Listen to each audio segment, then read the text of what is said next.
Sweet, baby. Yeah. Good evening, I'm Rhonda Sinclair, and welcome to Untold. Today, we interview the biggest legend never heard in soul and R&B music history, Larry Dickem. In spite of his elaborate yet questionable past, little is known about the soul singer's music other than the fact that he considers himself to be one of the greats. Join us now as we sit down with Dickem to explore and expose this self-proclaimed musical great to the world. Welcome to Untold with your host, Rhonda Sinclair. Special guest today, Larry Dickem. Pleased to finally meet you, Mr. Dickem. It's about damn time. And call me Larry. Mr. Dickem sounds like a third grade teacher, and I ain't never taught no damn third grade. Okay, Larry. Thank you. Okay, so let's jump right into it. My mother told me I was writing and singing songs before I was born, while I was still inside the sac, the embryonic sac, the womb. I remember doing that, and every now and then I had to come out of the vaginal opening to get air because there's not a lot of air in the embryonic sac, so I had to come out there, take a breath, and get back in there and get back to work. I was doing this from an early age. You were singing inside the womb? Yeah, my mother said I was writing and singing songs inside of a sack. When other babies was kicking, I was singing. Okay, that sounds great. Tell me, Larry, do you know a Dr. Leroy? Dr. Leroy? I don't know no damn Dr. Leroy. Dr. Eddie Leroy from Grambling? Eddie Leroy? Dirty Eddie? Yeah, man, I remember Dirty Eddie. We had some good times. I'm almost breaking his chair, but... Well, we recently caught up with him, and he had this to say about you. Take a look at the monitor. I first met Larry Dickem back in college. We were freshmen at Grambling State University. That first semester, me and Larry became roommates, and we found out we had a lot in common, so we got along pretty early. About halfway through the semester, Larry came to me and said, "Hey man, I'm getting ready to join the cheerleading squad." I was like, "Whoa, Larry, you can't join the cheerleading squad, you're a man." See, back then, there was no male cheerleaders. But not only was Larry the first to do it, but he took them to nationals and won. It was close though. The squad only won because of Larry's signature move. The move was basically a one-man basket toss, but that wasn't the unusual part. Apparently, Larry got the girl pregnant on the way up. She gave birth midair, completely bypassing the 9-month gestation period, and came back down with a whole baby. Man, that was the greatest thing I have ever seen in my life. I said, "Larry, what was that?" He looked at me and paused for exactly 7 seconds and said, "I call that the Dickem's up." Man, blew my mind. He got kicked out of school right after that, but he did take home that trophy. He left the baby though. He said he didn't have time for that. Yeah, that was a great story. So anyway, I got my first paid gig at the Apollo Theater South, the one in Mississippi. And I remember being there. And Where's your child, Larry? look, I don't know nothing about no damn baby. Yeah, I was a cheerleader in college and the main reason that we won nationals that year. If she got pregnant, it must have been somebody who was already up there who got her pregnant. She had that baby when she came down. I don't know what happened when she went up, but it wasn't mine coming down. You dig? I dug.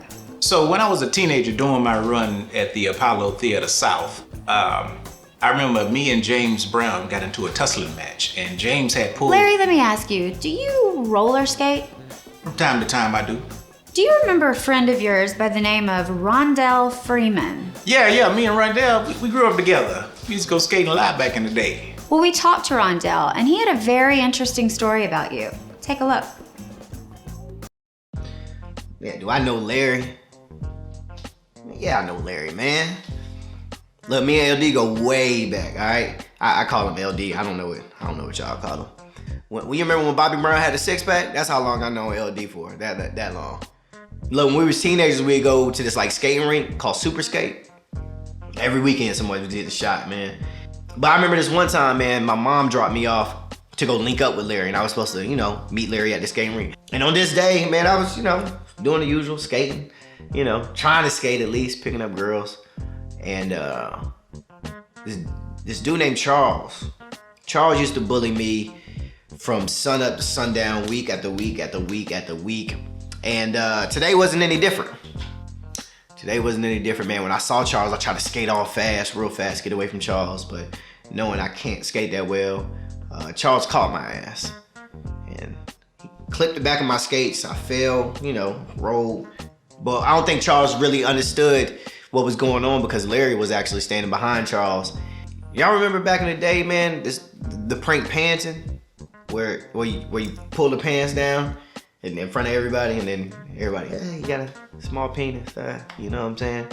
Well, Larry did that to Charles. Larry pulled Charles' pants down, but when Larry pulled down Charles' pants, his testicles was intertwined with his shorts. So when Larry pulled down his pants, he pulled down his nuts too. So his nuts came down with his pants. Have y'all ever heard Velcro coming off of like a jacket or something? That's what it sounded like when Larry pulled down Charles's pants.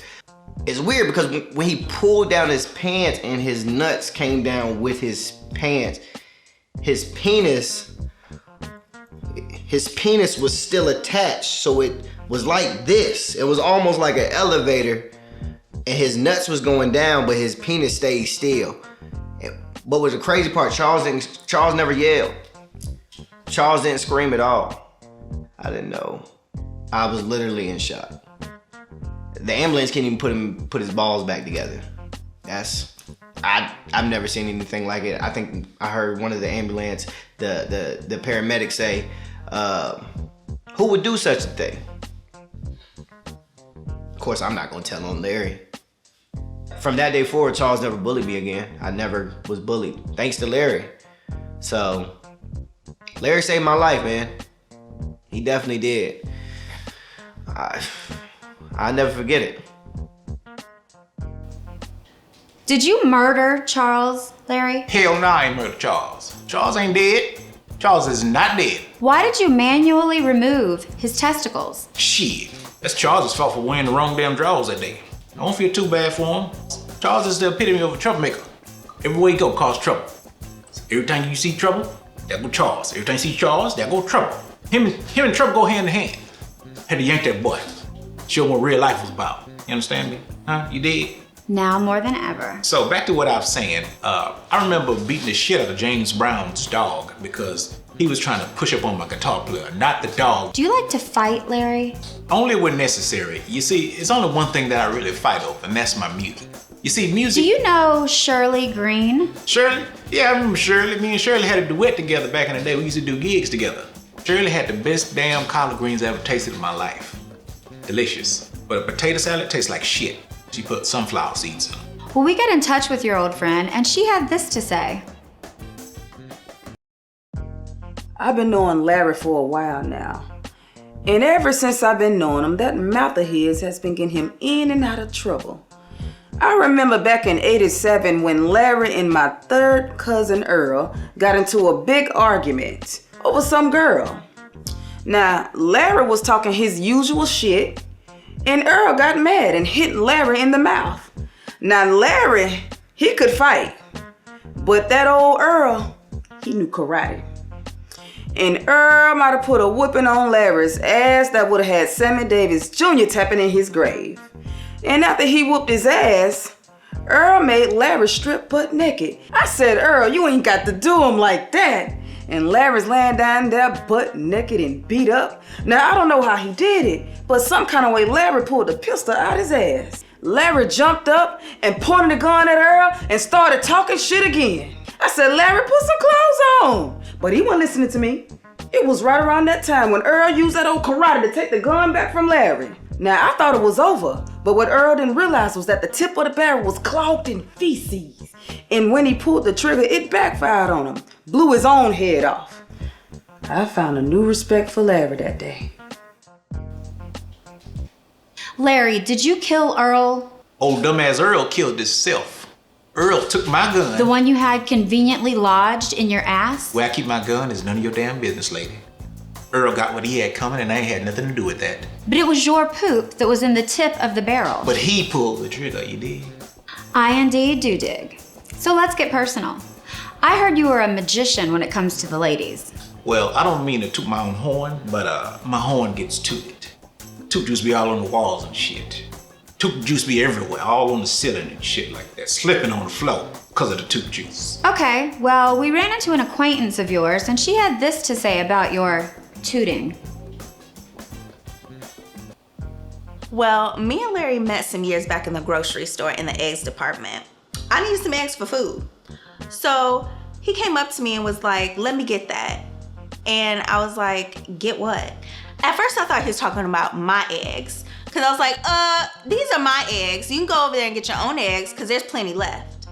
He was like, nah, I'm talking about your number. Well, I was just floored. I mean, I'm talking puddles. I was just taken aback by his boldness. That and his cologne was so strong, it caused one of the eggs to hatch right inside the carton. The baby chicken just came out and was like, I'd never seen that before, so I knew right then and there that he was good at hatching way more than just grocery store eggs. Me and Larry's first actual date was at my house for a home-cooked meal because he said he liked meals cooked at people's homes. So after we ate the egg sandwiches I made, we got right to it. He did some things that I have never experienced in my life. We made the kind of love that you had to keep going back for. He took my leg, just the left one, and bent it so far behind my head that my kneecap bent the opposite way at the joint like an ostrich leg. I was like, look at here, look at here. You know how ostrich legs bend the opposite way of humans? That's me now. And there's no turning back from that. I don't even want to turn back. I'm a brand new woman now and I love it. I'm so good at kickball now with my new ostrich leg. I be kicking the ball like boom, boom. Larry made me who I am today. And I'm okay with that. It looks like you made quite the impression. Yeah, I impressed the crack in the pelvis. You know what I'm talking about? Where our pelvis used to be, it's now a circle ring of dust because it's compounded like interest. So tell me about your album, Chocolate River. I've heard about it, but I haven't actually heard it because our producers couldn't find it. What can I say about Chocolate River other than it's possibly the greatest motherfucking album to have ever been recorded in history, in the history of blacks and whites and all other races that don't matter. Smugger Robson came in the studio one day when I was recording a song on Chocolate River. He told me out of his own big fat mouth that that one song that he heard was what he was trying to do his entire career but failed. I say, shit, man, I wrote that shit while I was on the Johnson. That's light work for me. Do that shit in my fucking sleep. You's just an amateur, Smokey. So why can't we find Chocolate River? Because it's being held hostage. Hostage by who? Motherfucking bitch ass Birdie. I told the motherfucker to give me my motherfucking masters. I can go sell it and then get the money from that and come back and pay my studio bill, but he don't want to listen to reason, so I might have to kill him. I probably shouldn't have said that on camera. Probably not. While we were looking for your album, we ran into Birdie, and he had this to say. Birdie here. Yeah, I know Larry. I met that fucker around 81 when I was recording Casanova. Not new Casanova, old Casanova. One time he came in here and complained that the toilet wasn't working, so we peed in the sink. Well, real talented guy, just cheap as fuck. I mean, we're kind of at odds right now because I'm holding on to songs we recorded at my studio. Why are you holding on to his songs? Well, after we finished recording them, he tried to write me a post-dated personal check for studio time. I was like, dude, I don't know about this post-dated personal check shit. Like, let's just do cash. Well, some kind of way he talked me into taking a post-dated check, but I told him I'm not gonna send him the songs until it clears. I mean, he was pissed at that, but eventually agreed to it. So I go to the bank about a week later, and the bank tells me there's a stop payment placed on the check, and I was like, what the fuck? So I called him, I was like, what the fuck? He put a stop payment on the check, bro. He was like, no, man, you must ain't cash it right. I was like, what? It's the only way to cash a check, man. He told me to call the bank and handle all that shit, but in the meantime, I need to run his records over to him. I'm like, what the fuck does that mean? I told him I'm not doing that, then he said he was gonna stab me in the stomach if I didn't come off with his records. Well, he ain't getting them records, and I ain't getting stabbed in the stomach because I put a restraining order on his ass. I spent a lot of time bullshitting with that motherfucker. I'm gonna release his songs, make some of my money back, but there ain't nothing he could do about it. Fuck that guy. Birdie wins. You know what? I ain't gonna kill Birdie. I ain't gonna even do it. I'm gonna have somebody else do it. Probably shouldn't have said that on camera as well. Maybe not. Well, you know what? He got it coming if you don't give me my motherfucking masters. You gonna get naked, shit in the tip of a gun barrel, and make him shoot himself? Hey, baby, whatever's necessary. And right after that, I'm gonna accidentally get his wife pregnant on purpose. Let the baby come out, run around a little bit, kick him up the stairs, and then kick him down the stairs. And say that, you don't know me, but I know your father. And he is here no longer. I'm the new man around here. Just like you got Tammy pregnant? Who the fuck is Tammy? Tammy from Miami? Tammy from who, where, what? Look here, lady, I done got trimmed from all across the world. So forgive me if I don't know no damn Tammy from Miami. Well, you may remember her as the cheerleader in college who you got pregnant on the way up. Listen, She lady. had this to say about you. Yeah, Larry, yeah, we go way back. Back like Grambling State University. It was the best and the worst time of my life. The best because our cheerleading squad took first place that year. And the worst because Larry lied to me. He told me the only way we was gonna win is if he did his signature move. I said, Larry, that move calls for a baby to be had in midair and my kidneys ain't ready for all that. I was scared at first, but you know, Larry says some sexy shit in my ear. So I was like, whatever, okay. He also promised to take full responsibility of the baby. You know, feed it, raise it, and stuff like that. Man, he ain't doing none of that. And that son of a bitch lied. I went up, the baby came out, we went down, and don't you know that fool ran off with the trophy, and 15 years later, I'm still stuck with the damn baby. Wait, this is the same baby from 15 years ago? Yeah. How is it still the same size? Because I refused to let this baby grow up without a father. Durr. About 3 years ago, I saw Larry doing some promo at the car wash. He jumped in his car and tried to speed off. I said, not this time. So as he rolled by, I saw that sunroof was open. Yup. I said, all right, bet. So I dunked that damn baby right up in the roof. Like, bow! Like, bow! So Larry stopped the car, got out the car, and everything was like slow motion. He took the baby like a football, right? And punted it right back in my chest. That dirty son of a bitch knew that if he kicked this baby right back to me, that I wouldn't let it fall. That right. Touche, Larry Dickems. Touche. That little motherfucker don't look nothing like me. Right up top, you can see we ain't nothing alike. He shit in his pants, I don't. He can't walk, I can. He cry, I don't cry for shit. Now, as I was saying, Chocolate River is slated to win a Grammy as soon as somebody can hear it, right after I get my motherfucking masters back. You see, Children, fights, and sexual escapades are just a few aspects of a spotty past of legend Larry Dickem.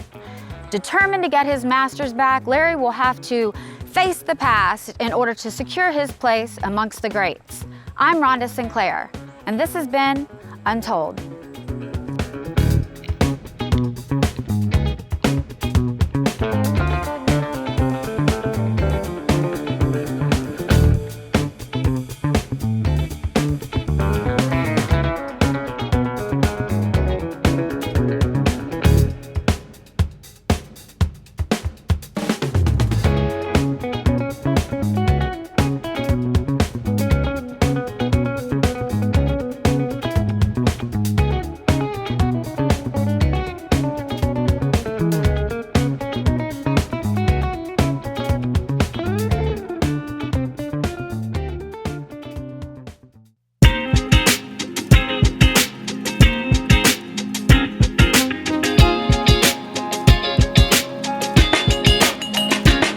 I've been stealing.